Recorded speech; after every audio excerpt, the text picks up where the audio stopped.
This is a Gray Fox Gunsmithing Custom 1911. Thanks for watching. Hey everybody, thanks for watching Peace, Love, and Guns. My name is Will, and today we're taking a look at the Gray Fox Gunsmithing Custom 1911. This began life as a Springfield Armory 1911 A1 mil-spec as the original host weapon. It has had a whole slew of upgrades installed and custom fit, polished, and installed to perfection, if I don't say so myself. The slide, first of all, is fitted to the frame. It is perfection. It slides like glass. It is very smooth. There's no jiggle to this at all. It's pretty much all Nighthawk custom parts on the inside that have been ground and polished to fit. And yeah, let's just kind of give a run through. We have Australian lacewood grips that were chosen by William Briddon of Gray Fox Gunsmithing. It is a bobtail or fastback style of gun. This was another modification done to the mil-spec by William Briddon of Gray Fox Gunsmithing, wherein you grind off the excess material there, and obviously with the grips as well, and then polish, smooth, and recoat. This thing has been Cerakoted this kind of nice flat black, and as well as the slide. The sides were then honed or polished so that they are, gives it this nice kind of almost high polish stainless finish. It is kind of akin to what you see on like the SIG Eclipse pistols. That's exactly what I stole it from, because my 226 and my 229 that I carry is an Eclipse. Yeah, so it's a real handsome look. Everything about it feels really good. The trigger pull is probably, if I had to estimate, a real nice crisp 2.5 or 3 pounds. I don't know. Have you ever measured it? Probably. Probably. Maybe kind of, sort of. It's a real good trigger pull. I mean, there is no take up. I mean, it's right there. You barely feel the trigger move at all. You can just see that little bit of movement. And it's right there on the wall. It's not too light. I don't like a super light trigger, but you can watch my fingertip kind of go from like pink to like white as I push.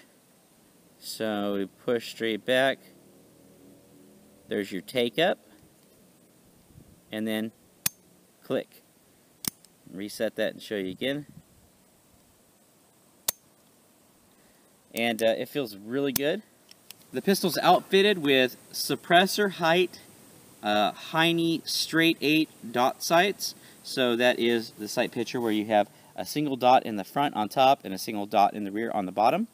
They're a real nice quick acquisition sight. You've also got the very nice cut right there where you can rack it on the boot if you need to, in the event that you're operating and you need to get at that gun and your hand's been shot off. You can get it and get back on target with your remaining, you know, however many rounds you had, because you only started with 8. If for whatever reason you're carrying a 1911 for some reason in the line of duty or concealed carry. But you've got that capability if you like it. They are a Novak profile dovetail. That these were custom ground and fitted for this frame. So since this was originally a mil-spec, it had the standard pin little dinky front sight up there, and both the front and rear sight, the dovetails were milled in so that the Novak style of sights could fit. Of course, you got your skeletonized hammer and trigger. Everything feels good. You don't have too much pressure required on the grip safety to actuate that. Just by the nature of holding on to it, it actuates that grip safety. The bobtail feels really nice. I used to not be so excited about bobtails, but they're just so much nicer. I carried a 1911 for probably the better part of 3.5, 4 years, And the bobtail makes a huge difference, and especially if you're going to be carrying this on your person, small of the back, even appendix carry, or like a 4 or 5 o'clock position, it's less to dig into you. And if you can see on my dirty hands here, if it was straight, it would come back and there would be a little bit of a corner right there. It's just a little bit nicer of a grip. This is, of course, a full-length guide rod, as well as a threaded barrel to accommodate your suppressor needs with that naturally subsonic 45 caliber payload. Very nice there. Got a nice knurled stainless steel thread protector on it. The matchup fit and finish on the barrel to the barrel bushing and the locking lugs on the barrel is very nice. There is no play back and forth on the slide. You cannot feel any jiggle. You can't push down on the slide to the frame and feel any weeble wobble in there. The gun doesn't jiggle at all when you try and shake it. Other than that, I mean, it's just a very nice gun. It feels very good. And if you want something that's built for you custom, I highly encourage you to do that. Don't exactly recommend 1911s for your personal home defense needs, but you know, they work in a pinch. I don't recommend 1911s in general, but if you want one, I'll customize it. Heck yeah. And I mean, there's nothing like the feel of a 1911.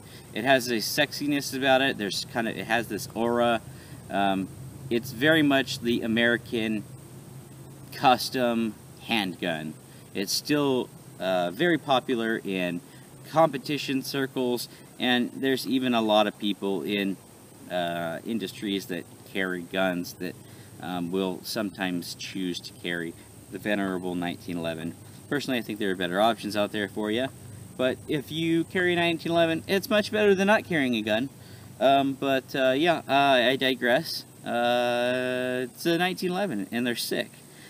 Speaking of 1911, it shoots 45 ACP, the venerable 45 ACP cartridge. This here is a Wilson Combat magazine. It's currently got a Chip McCormick Power Mag in it, both of which work very nicely in it. We're just going to gas this thing up. We're going to run some Hornady tap ammunition, because as we all know, the 1911 was originally designed for ball ammo, and it's always going to behoove you to, in your defensive pistol, test out the ammo that you're going to be shooting it defensively. And that goes doubly so for a 1911. So here That's their critical duty ammo, by the way. Oh, my bad. But yeah, let's go ahead and give it a couple pew-pews. It's got a gunfighter safety on it, so you know, with the battery of arms of the 1911, we always recommend that you're going to carry with one in the pipe. If you're going to carry 1911, carry one in the pipe. You've got the hammer back, and when you come up on target, you are sweeping the safety down, and you're ready to go at that point. Since this is a gunfighter safety, you are going to sweep it down and keep your finger on top, keep your thumb on top of that safety, and just ride it like that. And pew pew to your heart's content. So here we go. We're just going to put a couple shots on steel and go for it.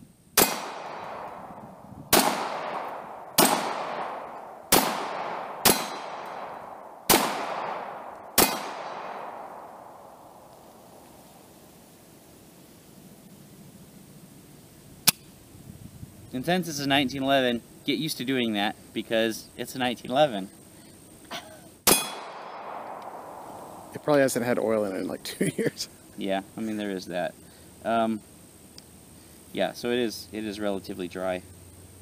But yeah, that is the Gray Fox Gunsmithing Custom 1911. And yeah, if you want something like this, William Briddon has quality custom work that you would be looking to have for something as nice of a piece as this is. We want to thank you for watching. Make sure to comment, like, subscribe, and share all of those wonderful things down below. And, you know, stay safe, guys. Have a good one.